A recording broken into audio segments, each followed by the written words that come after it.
Terima kasih pemirsa, Anda masih bersama kami dalam talk show Presisi.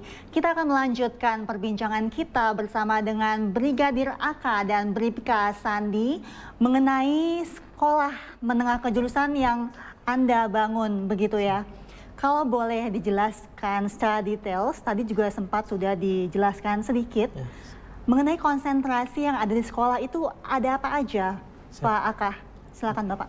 Baik, Mbak Tari, sedikit saya menjelaskan untuk jurusan pembelajaran di SMK Bayangkara dan SMK Tunas Bayangkara ini kita mengambil konsentrasi di bidang pertanian dan perikanan.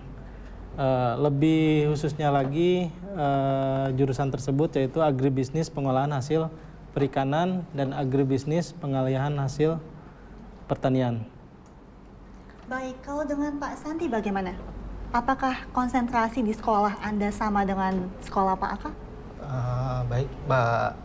Kebetulan untuk jurusan juga sama, agribisnis pengolahan hasil pertanian. Dan untuk kedepannya, insya Allah kita akan juga membuka jurusan baru terkait otomotif, Pak. Karena memang di situ otomotif sangat diminati oleh siswa. Sangat diminati begitu ya. Agribisnis, pertanian, dan perikanan. Mengapa konsen Anda di sana? Mungkin dari Pak Sandi, silakan. Kalau untuk jurusan agribisnis pengolahan hasil pertanian, karena memang di sekolah kami SMK Tunas Bayangkara itu wilayahnya itu pertanian, Bu ya, pertanian.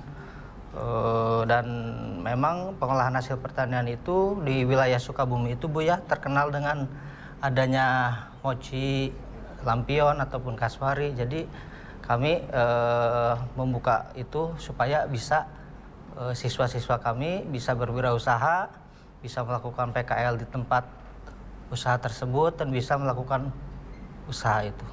Berwirausaha dengan sumber daya yang telah ada di lokasi tersebut ya. Kalau dengan Pak Aka bagaimana Bapak? Untuk di SMK Bayangkara ini kita memang yang sudah berjalan itu jurusan agribisnis pengolahan hasil perikanan. Dikarenakan SMK Bayangkara berada di Pelabuhan Ratu yang notabene hasil alam di Pelabuhan Ratu yaitu sektor perikanan. Kenapa harus mengambil jurusan agribisnis pengolahan hasil perikanan ini? Karena kita mencetak para usaha-usaha muda ke depannya. Karena dari bahan baku yang ada mereka bisa olah dan menjadikan produk yang punya nilai jual akhirnya. Sehingga untuk nilai ekonomis cukup baik untuk bisnis ke depannya. Baik, Bapak berbicara sekolah, tentu pasti dibutuhkan lahan yang cukup luas, begitu ya. Betul. Bagaimana tentang kepemilikan lahan di sini, Bapak? Karena mengingat ini sekolah gratis untuk warga, begitu ya. Silakan Pak Aka.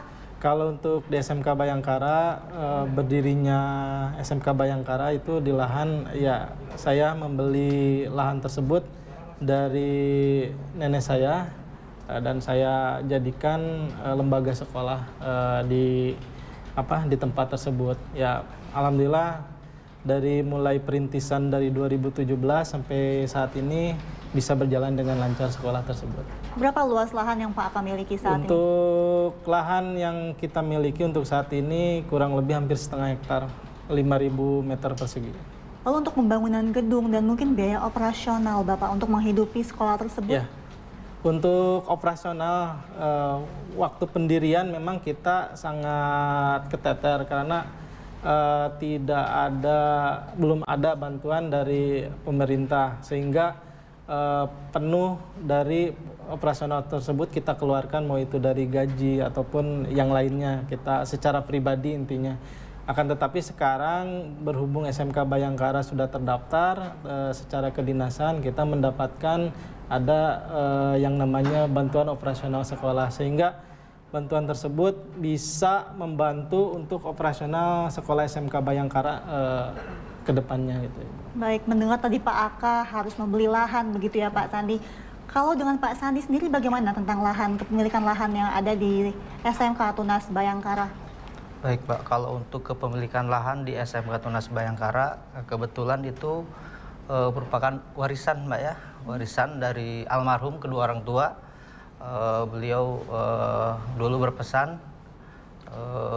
kalau misalkan Sandi dirimu sukses, kamu harus bisa berguna, bermanfaat untuk masyarakat. Kebetulan beliau memiliki lahan, sok silahkan itu lahan mau diwakafkan ataupun untuk lembaga apapun silakan. Berawal dari situ, alhamdulillah saya terinspirasi dengan Bribka AK mewakafkan tanah warisan dari orang tua saya itu untuk sarana pendidikan, Mbak. Kurang lebih untuk luas tanahnya SMK Tunas Bayangkara itu 4.000 meter. Dan untuk pembangunannya, alhamdulillah dulu dibangun dari hasil menabung, Mbak.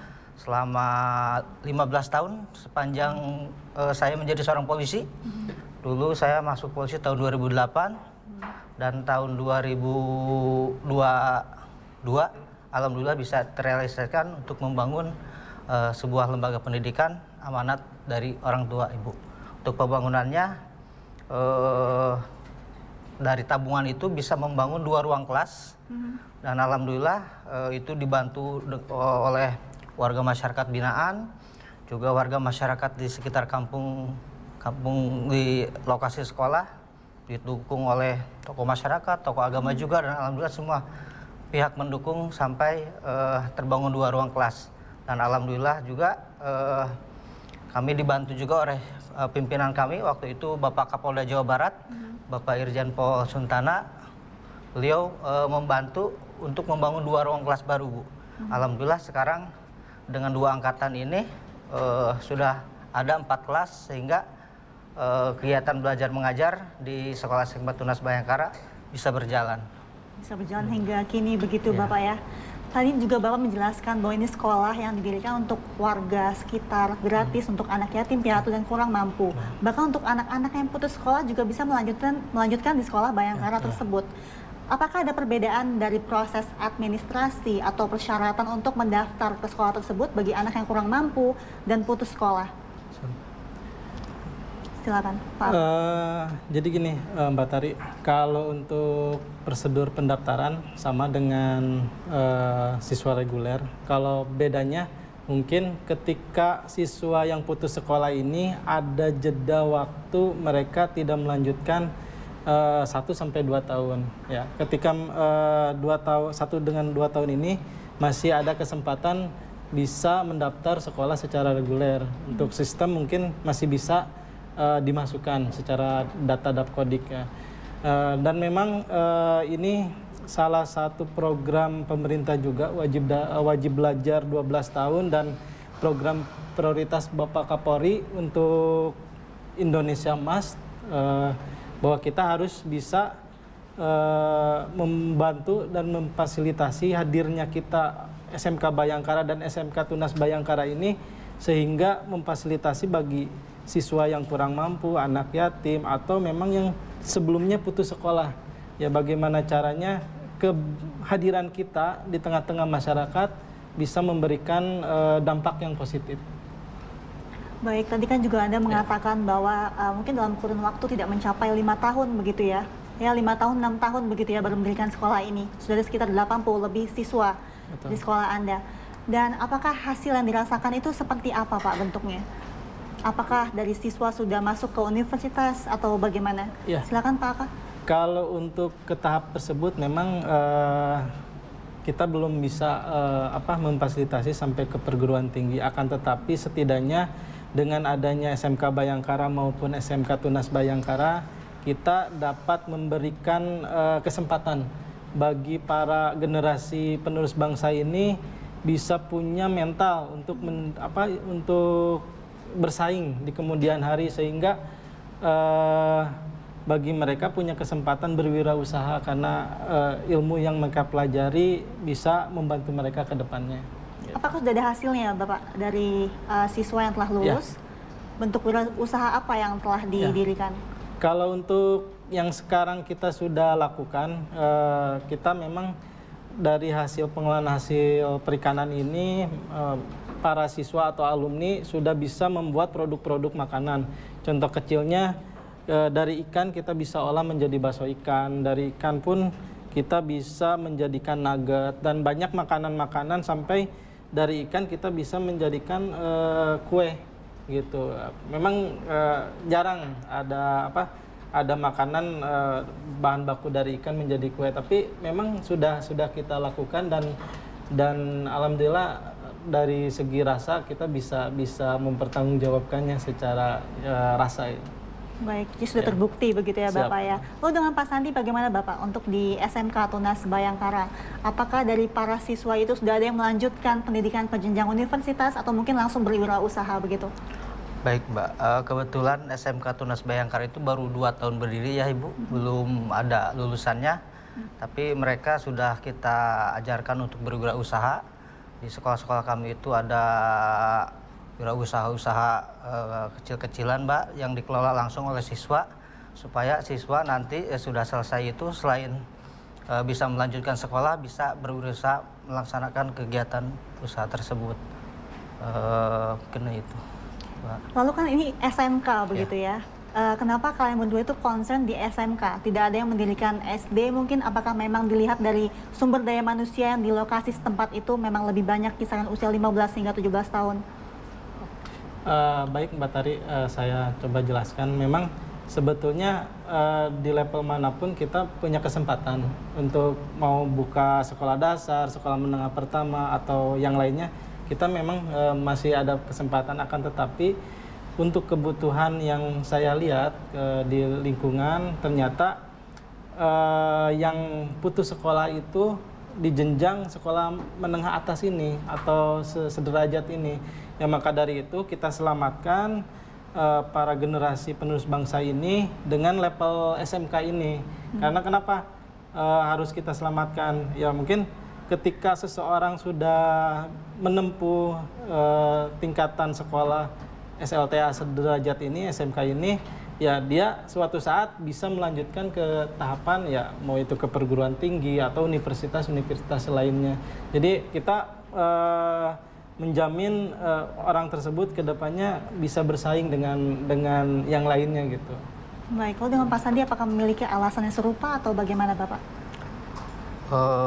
Siswa kami selain untuk berwirausaha, dan kedepannya juga siswa kami itu kami latih dan kami berikan bimbingan untuk menjadi TNI Polri, Bu.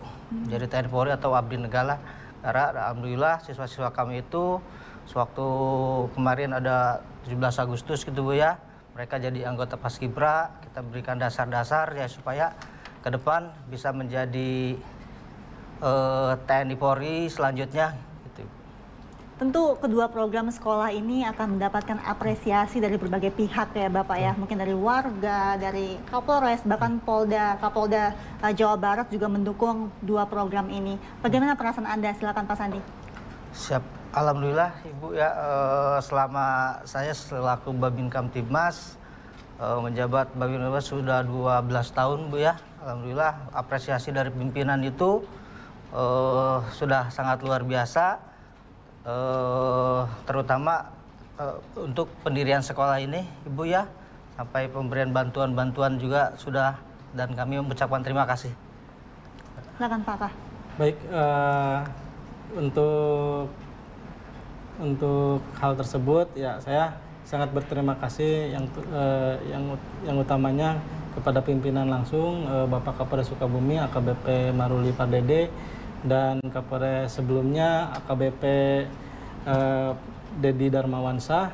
Beliau-beliau ini ya istilahnya sangat mensupport kehadiran program sekolah tersebut, dan saya juga ucapkan terima kasih kepada Bapak Kapolda Jawa Barat yang memang arahan dan bimbingan beliau untuk kita sebagai yang garda terdepan di bawah ini selalu berusaha untuk inovasi. Baik, mungkin terakhir Bapak, apakah ada pesan untuk masyarakat bahwa pendidikan itu sangat penting untuk kemajuan bangsa? Baik Mbak Tari, yang tadi saya sudah jelaskan, karena memang pendidikan ini sudah kita nggak bisa anggap remeh juga, di zaman sekarang mustahil kalau misalkan kita tidak selesai pendidikan kita bisa bersaing di dunia usaha atau di lingkungan kita bekerja atau bermasyarakat. Maka dari itu saya harapkan utamanya bagi masyarakat Sukabumi untuk bisa lebih memperhatikan ke dunia pendidikan, karena memang pendidikan ini jembatan menuju kesuksesan juga ke depannya, karena tanpa pendidikan kita akan bahaya juga sebetulnya buat masyarakat kalau sampai putus sekolah atau apa, akhirnya menciptakan pengangguran yang banyak dan ya menciptakan hal-hal yang negatif ke depannya. Kecuali kalau misalkan semua kita bisa minimalisir dengan adanya pendidikan ini, setidaknya hal-hal yang negatif tersebut kita bisa hindarkan. Baik, silakan Pak Sandi, pesan Anda untuk masyarakat. Pesan saya untuk warga masyarakat, mari kita sukseskan wajib belajar 12 tahun supaya tidak ada lagi anak-anak kita yang putus sekolah ya, untuk masa depan Indonesia Emas 2045. Karena Allah tidak akan merubah nasib seseorang jika kita sendiri yang merubahnya. Bagaimana merubah nasib seseorang itu dengan kita sekolah yang tinggi. Baik, terima kasih Pak Sandi dan Pak Aka atas waktunya. Terima kasih Brigadir AK Mahpudin Babin Kamtipmas Polsek Cisolok Polres Sukabumi dan Bribka Sandi Praja Babin Kamtipmas Polsek Cibadak Polres Sukabumi Polda Jawa Barat atas waktunya di Presisi Talk Show Bapak. Salam presisi. Salam presisi.